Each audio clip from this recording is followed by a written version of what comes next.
This is a basic weed whacker. It comes in handy when you want to remove unwanted vegetation from your property. But if you have a really big project, this isn't going to be enough. You'll want a different kind of help. How about these hard workers?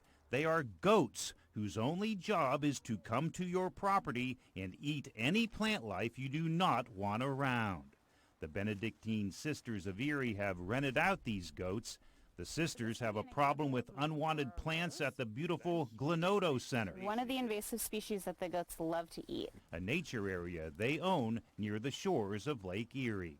We have a pretty big problem with invasive species where plants that are very happy parts of ecosystems in other parts of the world kind of make their way here and they take over the ecosystem. The sisters did not want to use chemicals to get rid of the invasive plants. They didn't want any heavy equipment. So they called a company called Let's Goat Buffalo from Buffalo, New York. These cute critters are clearing the land the natural way. They love to eat plants, and they never get full. We always say they're full of personality but never full. So they are a ruminant, which means they have 4 different stomach chambers.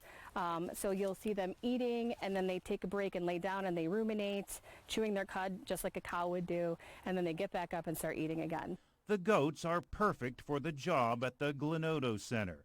The sisters invite people to come here and use the trails along 7 Mile Creek.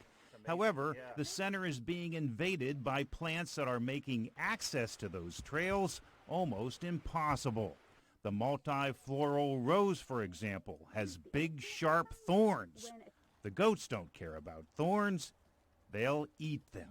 They will eat all the leaves off, but they also strip the thorns. Lots of poison ivy can be found on the ground leading into the trails. It also winds its way up trees. That's not good for people. The goats, they'll eat it.